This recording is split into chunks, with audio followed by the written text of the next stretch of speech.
So, do you struggle when you're reading tarot with exhaustion and feeling drained? This is a small video with some really practical tips you can use if you are finding reading tarot is draining. I'm definitely very aware of that today. I have 4.5 hours worth of clients back to back. It is meant to be the hottest day of the year, and I'm aware that one of those clients is coming with very, very complex needs.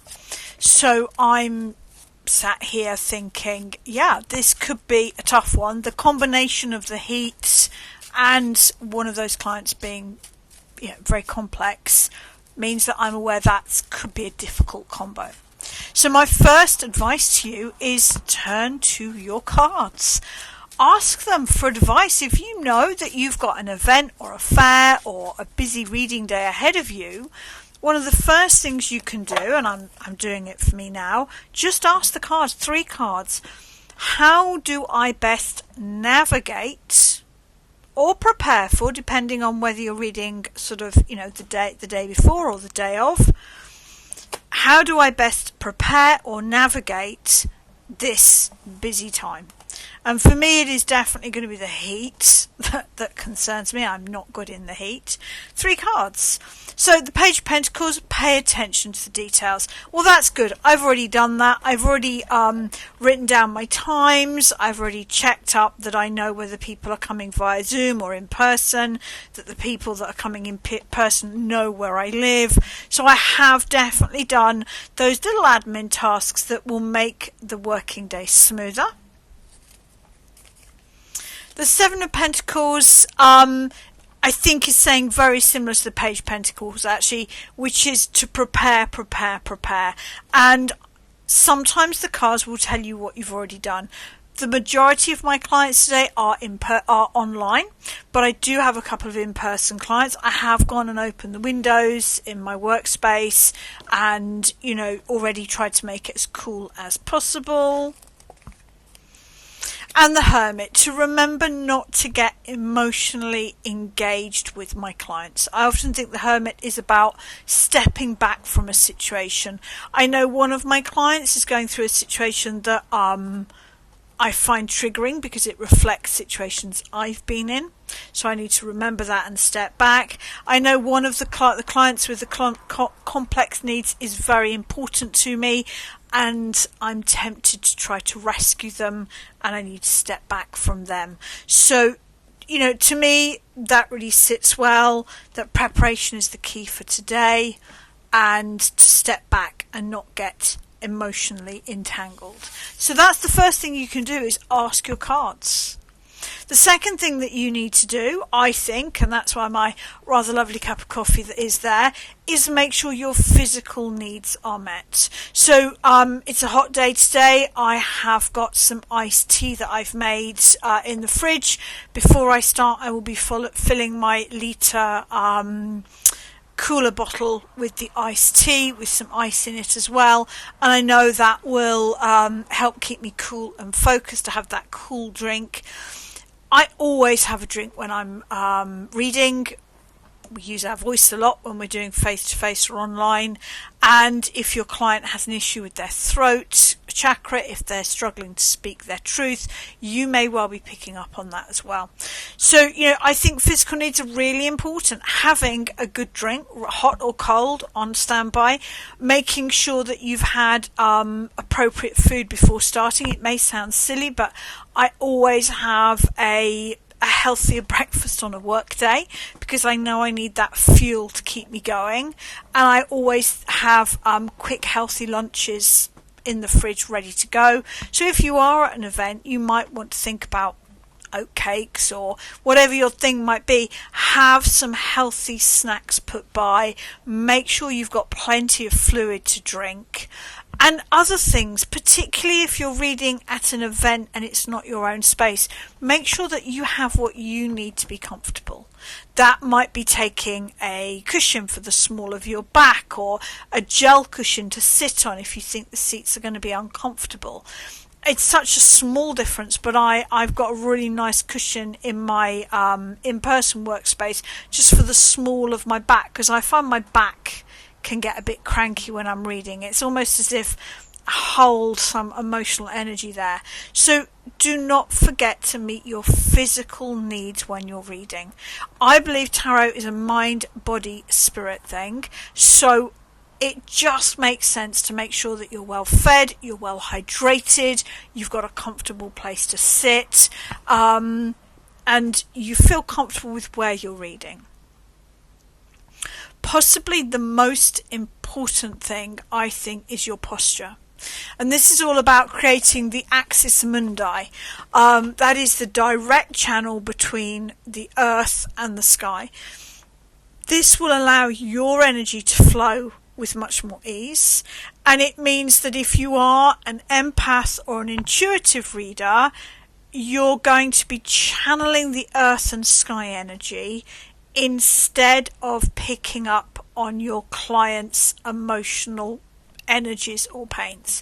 I think an awful lot of people that say they get very tired when they're reading tarot they're either not meeting their physical needs because they're very focused on their spiritual connection, or they are picking up on their client's energies. I mean, I've got a client who suffers a lot from migraines, and I have to be really careful when she comes, because the minute I allow myself to over pick up on her energy, I suffer from migraines too. I start to get the flashing lights. When we sit in an upright, you can, if you prefer, sit cross-legged. That really does allow you to be rooted. Or to sit in an upright chair with your feet flat on the floor. That's the bit that matters. You're either, cross-legged with your root right on the chair or the floor, or you're sitting with your feet flat on the floor. And you're sitting in an upright chair so that your crown is up towards the sky. And the minute that you start to feel tired, what you do is you breathe in through the soles of your feet. You consciously change your focus so that you are breathing in through your feet. It sounds a bit weird, so easy to do. And what it does is it strengthens all your energy.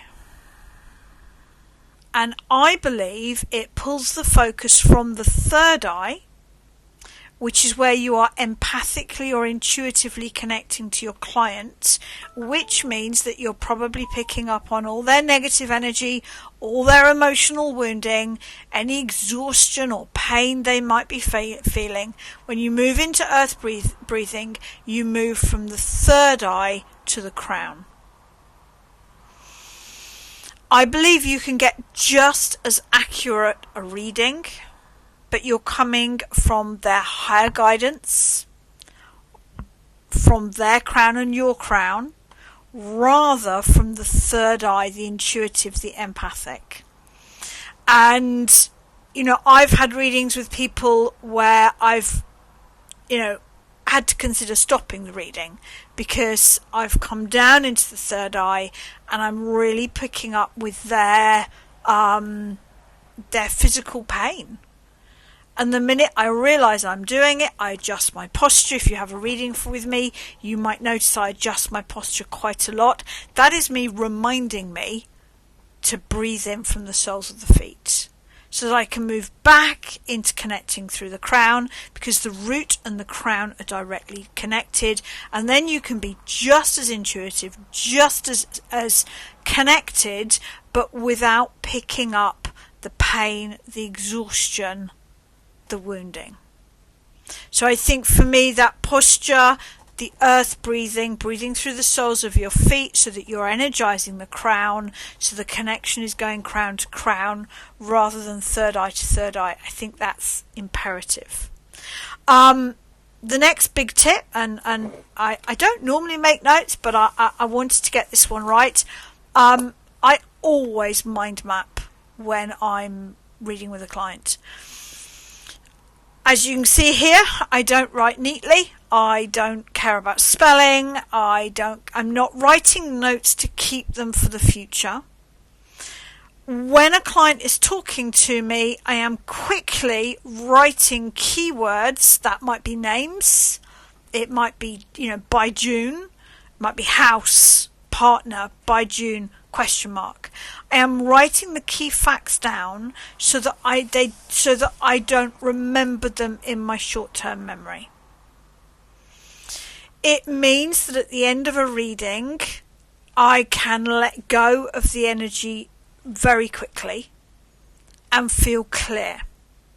Because we love our tarot decks. Well, I love my tarot deck, but I believe the magic isn't in the tarot. The tarot is just a tool. I believe the magic comes from the reader, and as a reader, I cannot afford, bearing in mind today, 4, 5, 6, I got 7 clients today.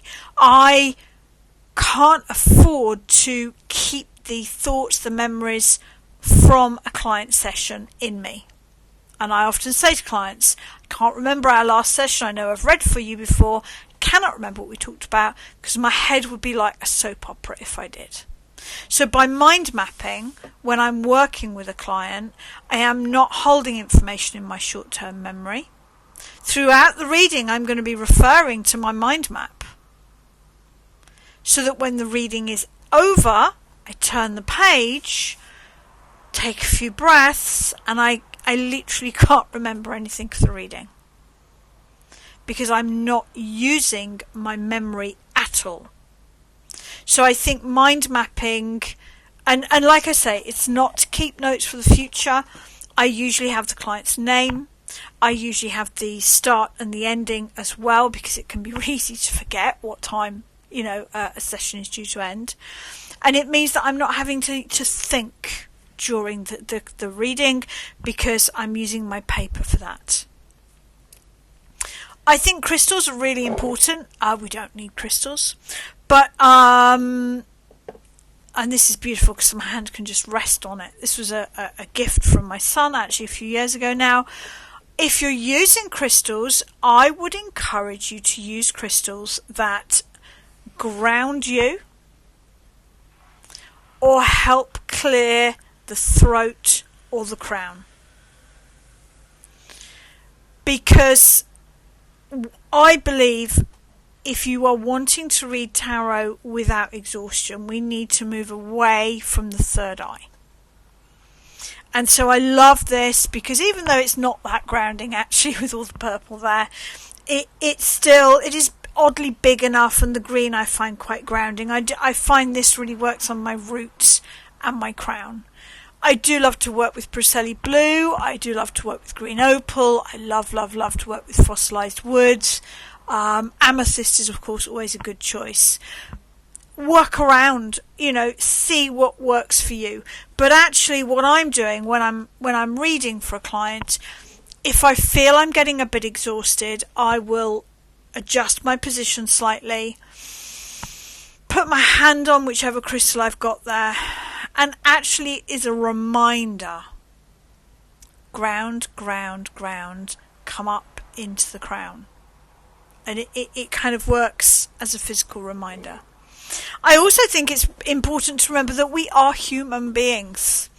I don't really read at fairs or festivals anymore. I certainly did when I was setting up. I don't particularly like reading like that. Every now and again I don't mind it for a change, but it's not my preferred way of reading. I'm sure for some people the social nature of it is absolutely perfect. But what I would say is remember we are human beings. We have a limit as to how long we can be focused on an activity for without losing productivity. So just because it's a spiritual act doesn't mean to say that you can work for 5 hours straight without losing focus. So it's really important that you have regular, even if they're small, breaks. Even if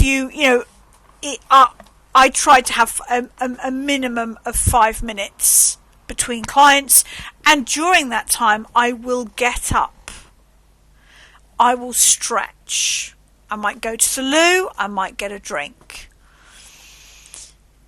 If you are meeting your spiritual needs whilst you're reading by mind mapping to make sure that you're not holding stuff in your short-term memory, by focusing on your posture to ensure that you are well grounded and reading from the crown, not the third eye. Then in your micro breaks between clients, or perhaps, but you might say every hour and a half, I have a 10-minute break, you can meet your physical needs. Get up, walk around, shake your body, step outside if you're in a busy inside environment. Have regular, even if they're micro breaks to meet your physical needs, and make sure that you are reading in what I would say a spiritually easy way. You can read just through the third eye. I used to, and it used to exhaust me. And, sometimes with a client, I might feel that I want to drop down into my third eye and connect in a more empathic way. But it's going to be by choice. And it would be for a limited period of time because I felt right now that is what is most needed. So I hope that helps. These were the rough mind mapping notes that I wrote for myself. Remember to ask the cards either the night before or the day of, what do I need to know, or how do I navigate this? Meet your physical needs. Make sure that you've got a good drink. Make sure that you've got appropriate food, that you don't need the loo, that your chair is comfortable, that you're not too hot, you're not too cold. If you are physically uncomfortable, that will aid your exhaustion. I think posture and moving to the focusing on the root and the crown is going to be the biggest thing you can do to avoid exhaustion when reading. Mind mapping so that you're not holding information in your short-term memory. Using appropriate crystals, or you could use Florida water or an aromatherapy spray. Anything that really helps you is great. And then have regular micro breaks. I would say, my longest regular session that I do for a client is 80 minutes.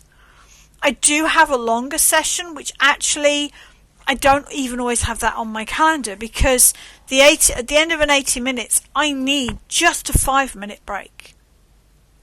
Just to stop and ground and step outside, just to say hi to my kids or whatever. Remember that you are a human being.